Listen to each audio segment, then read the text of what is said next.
I like to think of money like water. And if you own a home or have rented a home or if you lived anywhere that has plumbing, you understand plumbing is very important to get water where you want it. And so today we're talking about the plumbing of your money, right? Budgeting in a good way that's going to help you build your everyday financial system. And we got Allison, the money expert, with us talking about this topic with us. Let's get into it.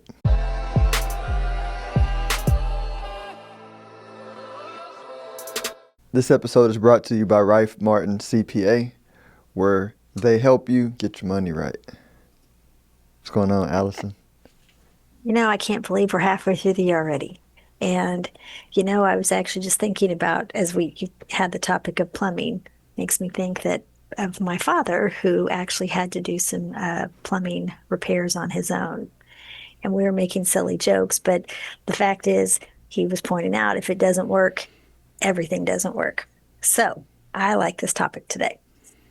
I'm glad you like it. Let me here. I got my first question for you.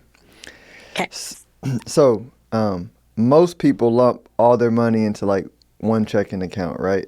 Um, and then just pay bill, or if they have multiple checking accounts, they sort of just pay bills out of the checking account as the bills come. From a CPA perspective, what's like the best way to separate like? Because I think in terms of like you got your fixed bills and those are what comes no matter what, and then you have your discretionary bills, um, and like what's your thought on how you like separate those two so you don't accidentally spend your mortgage money on like discretionary stuff? Well, I will say, if we think to the plumbing analogy, you need to make sure the money flows smoothly and freely. So I like the idea of putting everything into, I don't, multiple accounts, but you also don't want it to be overwhelming Mm, because you can go crazy and say, I want my furniture bank account, I want my vacation bank account, I need my mortgage bank account, and then I need the all dreaded taxes bank account. Um, I think spreading it up is wise, but you also have to think how much extra work are you going to have to put into it? And also, too, you don't want to just put it into a checking account. You want to get some kind of return on the money that's parked in whatever the accounts are. So I would separate them into what's most important to you, like mortgage, obviously the most important. Oh, that vacation I'm saving up for. Set up a separate account for that and make sure that's hard to touch so that you don't, you know, mm, So and then too, if you're, as your money comes in, be disciplined about how you allocate the money each month too, because it's so easy to say, oh, I'll do it next month, and you don't. yeah, no, that makes sense. What I tend to do is I have like two main accounts, right? We have more than two accounts, but I'm saying like there's like two main accounts. It's one is like the fixed account, so that's like things that we got to pay, and if we don't pay it, something shuts off for defaults, right? And then we have the discretionary account, right? And that's the extra stuff, right? We typically run it on a credit card, but we have an account that we use to pay. And but like the discretionary account is uh, is the account that I have linked to like our brokerage account and our savings account, right? So then that way, um, if we overspend or things, discretionary things kind of cycle, right? We got that extra reserve behind it that we can just drop in there when we need. Because the fixed stuff is the fixed stuff, right? We, Right. we'll have a buffer in there, um, always built into like how money goes in there. So that way, whatever, if we miscalculate something, we're good. But for the most part, that account doesn't get overspent. But that's how we approach it to keep things And simple. and I imagine too, you have like a emergency bank account, like a 6 month reserve of cash, or Y- that or whatever your level of comfort is. But we should all have one of those too, because life happens, and you Mm-hmm. want to make sure that you're covered with. You got 3 months, 6 months, whatever months. Again, you feel as comfortable, so that if something happens, you're not having to dip into your vacation account or the mortgage account. Got it. What about like a tax account? Like, what do You've you think about having an account set aside, just like separate from the emergency fund account, like a straight tax account? For sure. So, and that kind of goes into the idea of planning too. You should, know what your ultimate tax bill is going to be at the end of the year, or at least have an idea of it. And so, if you know that your bill is going to be 20,000, additional tax is going to be 20,000 bucks, well, then divide by 12, allocate it into again, to an untouchable account, but make sure you can earn some kind of interest on it. Because again, it's too easy to dip into and say, oh, yeah, I'll wait till April 15th. It's okay. Right. And then you're like, crap, I owe $20,000. Hmm. I could have saved for it. No, that's true. And then and then like when you so like the traditional advice says, 3 to 6 months of living expenses in a emergency fund account, right? That's like traditional advice. I'm just getting your thoughts. For me, I used to do that, and I was like, I would do that, and then I would get stressed out when like my car needed normal maintenance, right, or my house needed normal maintenance.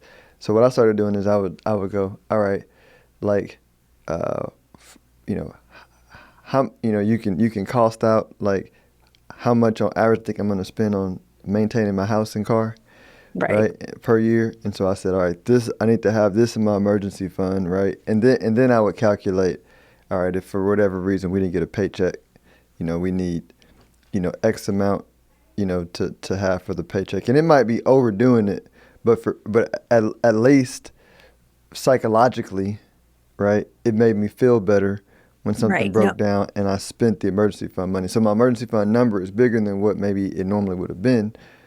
But I also like count some of the assets in my brokerage account, which are less risky, more like preferred stock that pays a consistent dividend as part of that reserve. right. Yeah, and I was going to say, you're right. The emergency fund, you could divvy it out between like a savings and investment account. It's just, again, I think when it all said and done, what's your level of comfort? And Mm-hmm. if it makes you feel better to have it all in a money market account, well, then do that. If it makes you feel better to have, if you feel like you can be a bit more, not risky, but you think you can get a better return by investing in stock, then do it. But just plan ahead and do it in such a way that you can keep track, you can remember and be disciplined about it. Sounds good. What about automation? What do you think about automating the flow of your money? Yes, I would agree with that because you don't miss what you don't if you don't see it, you don't know it's there. I guess is maybe the way to think about it. But that way it's a set and forget. You just know it's always going to be going toward the bill, or putting it into your savings and then kind of like you're investing in, say, like a 401k, or whatever kind of retirement plan you're in. You don't see the money, but you Mm, know it's there. yep, yep. And and I had a client ask me, so when you automate it, like, do you just not look at your accounts again? I say, no, no. I have a practice of looking at my all of my accounts and money like once a week. Like once a week, I was like, yeah. Like even though some of the stuff is automated, I say I just like putting my eyes on it.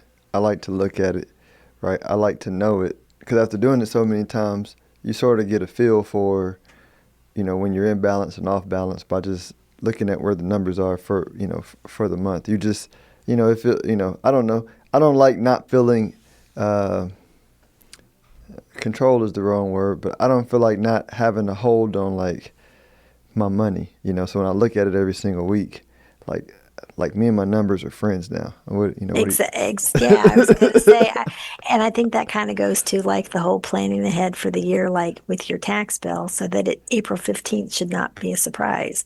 So, or planning for your vacation should not be done the week before you want to go on it. You know what I mean? So if you Hmm. plan ahead for it, well, then you can make sure you can do the fun things, or you won't always have to worry about, do I have enough to cover the mortgage? Do I have enough to cover, my children's college fund, or whatever it is your goals are. Sounds good. Let everybody know how they can reach you if they want to get more information on how to organize their business and personal finances. Because for your clients, I'm pretty sure it's the same. You can reach me at my website, rifemartincpa.com, and you could email me at info@rifemartinaccounting.com, and this would be a fun one to talk about. But thanks Thanks. again for a good episode. Thank you for sharing. Philip Washington Jr. is a registered investment advisor. Information presented is for educational purposes only and does not intend to make an offer or solicitation for the sale or purchase of any specific securities, investments, or investment strategies. Investments involve risk and, unless otherwise stated, are not guaranteed. Be sure to first consult with a qualified financial advisor and/or tax professional before implementing any strategy discussed herein. Past performance is not indicative of future performance.